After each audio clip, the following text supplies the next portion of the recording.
I'm Jackson Prince, the guy that you see up on the screen. Please forgive my PowerPoint skills. I'm not a big PowerPoint guy. This is not what I do. Content is what I do. NIL is what I do. But yeah, I played at the University of Texas as a preferred walk-on last year. A little bit about me. I am the host of my own podcast that I call The Sideline Show. I've had on Olympic medalists. I've had on college coaches, college athletes, NIL professionals, personal branding professionals.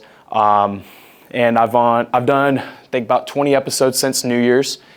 Been having a lot of fun with that. So looking forward to continuing to grow that as much as possible. I also do NIL consulting. So if you have a kid in high school or a kid in college that needs help with, personal brand development, feel free to reach out to me. You can find me on Instagram or TikTok at that tag up there.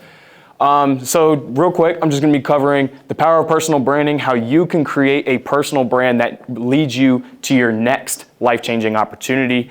You guys are going to hear a little bit of my story because the fact is, I feel like if I give you guys 100 facts, you guys aren't going to resonate with that as well as me presenting 5 facts through my story. So if we can do the next slide. So 2 years ago, this was me. I was playing with Houston Hoops, EYBL. We went to the Peach Jam Final Four. During my 2 sessions of playing in the EYBL, I actually led the EYBL in three-point percentage. So yes, I was the best shooter in America. That's how I feel about it. At the time, I had also won 3 state championships at Duncanville. That's me with the medals. I did get the 3rd ring. It was just after that picture. And I was also committed to Texas as a preferred walk-on under Coach Chris Beard. So based on what you see here, looks like I had it all figured out, right? Especially for the athletes in here. If you guys are blessed to be some of the positions that I've been blessed to be in, you would think like you're all that and everything else. I thought I had it all figured out. I was going to go to Texas. I was going to be there for 4 years, and then I was going to be the youngest NBA general manager in history, right? That was really, genuinely, truly what I thought I was going to do. Next slide, please. And going into college, obviously, NIL was a huge topic that I thought about. And a couple of things that I thought I knew about NIL was, everyone gets paid. At any school across the country, everyone gets paid NIL, right? Wrong. I also thought that, playing time is a direct correlation to how much money you get paid. Now, while that may be true in a collective sense, it's not necessarily true in a brand deal sense, okay? And then last thing I knew was that Texas had some good NIL. So I thought I was going to get down there. I had heard about guys buying their mom's houses and buying Lamborghinis, and I'm down there on my visit, and they're throwing me in Ferraris and all this stuff, and I'm thinking, man, I'm about to take off. I'm about to have everything I ever wanted, right? But I didn't know how to actually tap into any of that. So I had at Duncanville, obviously, we won a lot of state championships. We're #1 team in the nation for basketball 2 years in a row. I was blessed to be an integral part in that. Played with a couple NBA lottery picks. So we had a woman by the name of Brittany Graham, and she was kind of our social media director. And she media trained us, sat us down for hour-long interviews every month, and she clipped up all of this stuff and really kind of forced us to build a personal brand. And early into high school, I wasn't interested in a personal brand. I was just me. I was the white kid that hooped. And, I was the only white kid on any team that I had played on from 7th grade all the way through. I was one of them dudes, right? That was my brand. And I wasn't really interested in showing that on social media, but Brittany Graham, my good friend Britt, she is now the social media director for the University of Washington's football team. She kind of told me, Jack, you need to lock in. You need to start posting content. You're a good speaker. You're a good-looking dude. You're valedictorian. You play at Duncanville, which is a nationally recognized school. You need to lock in and start building a brand. So I did. And I had maybe 2,000, 2,500 followers, something like that. And I started posting. Got up to 3,000 by the time I hit Texas. Now, here's a key part of my story. On my visit to Texas, when I talked to Chris Beard, who was the head coach at the time, he was the coach who recruited me, he told me, Jack, you know, you're going to have to take out some loans on the front end, because obviously I was recruited as a walk-on, and I asked, how was I going to get school paid for, Coach? Both of my parents are teachers. I have 4 siblings, 2 of which require special needs that insurance does not cover. So it ain't like I'm rolling around in all this money. So I asked him, Coach, how am I going to get school paid for? He says, well, start making content. You need to get a podcast. You need to build a brand. Everyone at the University of Texas needs to know who Jackson Prince is. Okay, simple enough. So taking his advice, taking Britt's advice, I started doing it. I started doing the content game. And, you know, I really dug my heels into it when I got to UT. And I was building up this social following. Next slide, please. You know, and I got down to Austin and, you know, had these media day pictures. I changed my hair. And I was really kind of figuring out the social media stuff. And I thought I was doing well because I was living the life, right? I mean, you're on a Power 5 Big 12 team. You know, they had just came off of winning a Big 12 championship. The football team was good. It's Austin. Like, the environment was everything I thought it was going to be and more, right? And I was really focused on the basketball piece, obviously focused on school. And I was figuring it out. I was having a good freshman year. Really starting to figure out the content piece, started to get some followers, and then I started to get some brand deals. Next slide, please. So I started the content piece, and I didn't know anything about it. I didn't know about making good videos or what constituted that. I had had some practice with it in high school. You guys heard my story earlier, but had some good practice with it in high school. I decided, hey, I'm going to start this podcast called The Sideline Show, right? And the reason I called it The Sideline Show is because that's where I was, the sideline, because I was a walk-on. And I was also a redshirt. So I started doing this podcast, and I had on basketball players. I had on my good friend, Asia O'Neal, who won multiple national championships at Texas, plays pro volleyball now. You know, I had Olympic silver medalist, my man Leo. He represented Germany in the most recent Olympics, won the silver medal in the decathlon. And I was posting clips about this stuff. The clips were doing well. I was getting a following. I was having a ton of fun with it. And then, next slide, please. It led to me getting some brand deals. And I thought I was rolling in it because my first ever brand deal was with this cheese cracker company called Cheddies. Now, Cheddies reached out to me. I had never done an NIL deal before, and they said, hey, what do you normally charge for a piece of NIL content? Whew, that's a loaded question. I don't know. So you know what I told them? I said $1,000 because I thought that just sounded good. I was like, hey, I know, my good buddy Quinn Ewers makes $3 million a year. I'll take $1,000. That works for me. I have $257 in my bank account. It'd be nice to have a comma in there, right? So they said, tell you what, we'll give you $750. I was like, okay, that works. That works for me. So I do the deal, and I spent, they send me all this product, and I spent hours trying to make this video happen. And finally got it out there. They paid me my $750, and you couldn't tell me anything. I thought I was the richest kid in Austin. I was hanging out with my teammates, and they saw that I posted it. And, at this point, no one on the team had done any brand deals. The season hadn't even started yet. So they come to me, and they're like, Jack, you out here getting brand deals? How are you doing it? I said, man, I'm just like that, man. I'm just like that. Boy, little did I know. So then, I started thinking, hey, if they reached out to me, that must mean I'm worthy of reaching out to brands. So I reached out to one of my favorite t-shirt brands of all time, True Classic. And I said, hey, would you guys be interested in sending me some product and maybe a little bit of cash and I'll make a video? I said, well, we're not paying you. You got 3,000 followers, man. I was like, all right, well, can I get some t-shirts? Yeah, we'll give you some t-shirts. They sent me $150 worth of product, posted it on my story.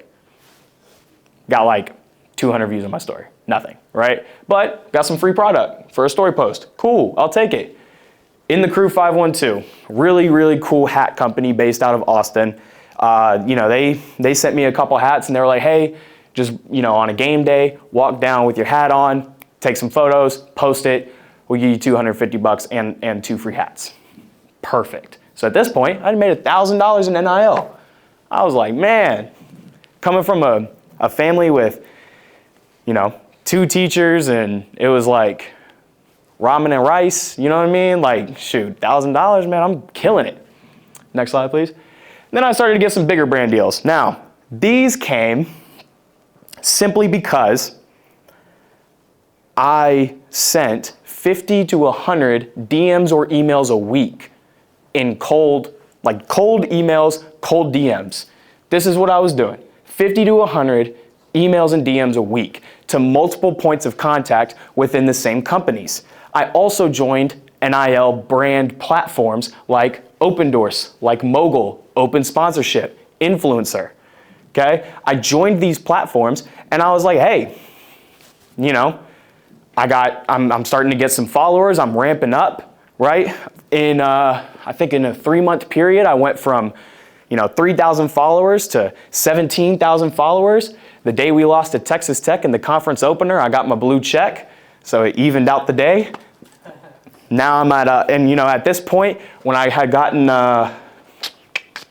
forget which deal it was, but, I got up to something like 57,000 right before I, left campus to come back home. I was feeling good. I was feeling really good. And, now I've done deals with Proactive, KFC, Kenneth Cole, Way of Wade, Circle K, Movember, Opendorse, Ozell brand, and a lot more, right? All of these deals were totaled of $750 or more, okay? And I think only one of these deals was $750. All the other deals had commas attached to them. So I'm like, shoot, I really got this stuff figured out. Started having kids reach out to me saying, hey, Jack, you're doing this as a walk-on, can you help me? And this is where I really found what one of my passions was helping other people achieve the same thing. And mind you, it wasn't high school kids for the most part. It was actually college kids. People in their senior year of college, grown adults, asking me, a 19-year-old hothead, how am I supposed to get brand deals? I say, hey man, here's what I did. And they're like, oh, yeah, that's too much work. Yeah, it's not easy. I don't have an agent. I applied to be with some agencies and they turned me down. They say, you don't play enough. Can't argue with that. Can't argue with that. I can shoot the ball, but you ain't seeing me check in. So, I started getting some brand deals and I started to realize, hey, I'm kind of good at this actually. I feel like there might actually be a career here.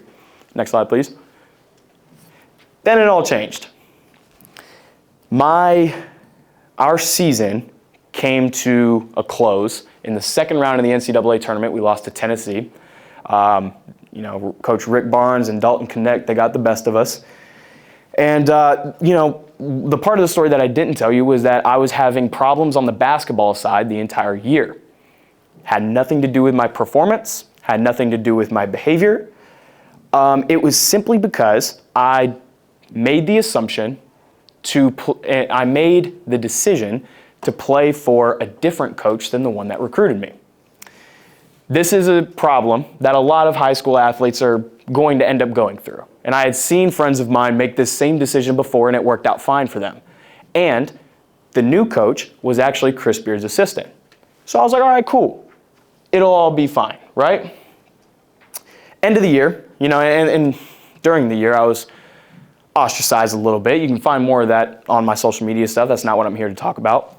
But I get pulled into the coach's office and, we had a pretty short conversation. And we kind of came to the decision, hey, I'm going to transfer. I'm just going to get up out of here. I love the University of Texas. I want to be here. But it's pretty obvious that you guys don't want me here. So you know what? Let me just distance myself, make the adult decision. Stood up, shook my head coach's hand, shook my assistant coach's hand, thanked him for the opportunity, and I walked out. And at that moment, I was like, okay, well, I got to transfer now. So I put my name in the transfer portal about a week later. Got calls from some schools, Some other stuff happened in the transfer portal. A lot of those offers fell through. I was like, hey, now I got to start figuring this out. Like, I got rent to pay. I got food bills to pay, right? Like, now I'm grown. Like, I got to turn into a grown man, and I have no plan at all. But then I kind of, I leaned into my faith. I'm a Christian. And I realized that God's plan is infinitely better than mine. And I'm not here to preach. I'm not here to do that. But I realized that, you know what? I had outgrown what Texas had for me. Next slide. During all of that, what I realized was that the thing that I had been working so hard on these last 2.5, 3 years, it wasn't just basketball. Like, yeah, I can shoot the ball. I feel like on the all-time basketball players ever list, it's Steph Curry, Klay Thompson, me. That's how I feel, genuinely. And it wasn't basketball. I always knew that it was going to be bigger than ball. Guys, I'm a 6-foot white kid. Like, not a lot of people look like me play in the league. Okay, so I've realized this at an early age. I've dunked the ball 3 times in my life. It's like, I knew it probably wasn't going to happen. But I knew that I needed to do something to bring me into what was after basketball.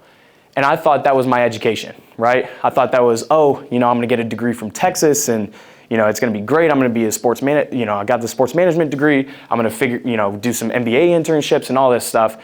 But what I realized was I'd been working on it my entire life. I'd been working on my brand my entire life. Public speaking is something I've always been good at, right? Like, I didn't just create this persona out of nowhere.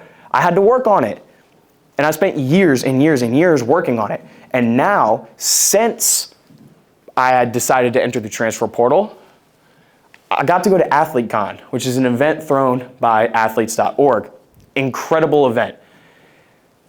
I paid $0. They flew me out to Charlotte for 3 days. And I got to network with college's best creators, high NIL earners. And we got to make content together, and we got to network and do all these really cool things. I got to be on a podcast appearance that has been doing really well lately with 2 of my friends who currently go to TCU. Neither of those things would have been possible had I still been a listed basketball player at Texas, because they started their summer practices on the day of AthleteCon. And I wouldn't have been in town to be on this podcast appearance where I was actually able to share my entire Texas story. Since then, I've gotten a deal with House Pickleball. Now, I've never played pickleball, but I've always wanted to get into it, so I reached out to them and I said, hey, would you guys be interested in doing a deal? They said yes. Now I'm on retainer with them. A deal that I would have never done because I don't have time to be playing pickleball. I'm a college athlete. Got an awesome internship with Full Court Analytics. They reached out to me asking me to be a part of their internship because they saw an Instagram video of mine where I was breaking down college game film. Now I get paid to break down high school game film, and I get to work with high school coaches and write up reports and tell them how they can make their teams better. I run basketball operations for Run DFW. Run DFW is a TBT team. The TBT is a summer basketball tournament that takes place in a professional off-season is what it is. And it's an opportunity for a lot of these professional guys to come back to their home cities, play for their home team. There's 64 teams. It's kind of like a March Madness setup. And, the winner of the tournament gets $1 million to be split among the team. I get to run their basketball operations. So now I'm actually doing real GM front office type stuff. Again, that wouldn't have happened if I didn't build a brand. That wouldn't have happened if I was still an athlete at Texas. D1 Approved is a company that was started by a Texas alum that I currently work with, and me and him worked together to get the company up off the ground. And I created a lot of the content in the early days, and I was out here recruiting athletes and getting them to be a part of this thing that we were building. So what I realized was that my brand wasn't a basketball player. Basketball player was just one thing in my brand. I know it sounds funny, but Jay-Z said it best. I'm not a businessman, I'm a businessman. You know what I mean? Like, I am the business. And this is the thing that I realized, and this is what's so cool about the NIL space, is that guy in the middle, that's not a logo, right? That's not a Nike check. That's not, that's not the Adidas stripes. That's me. That's a picture of me.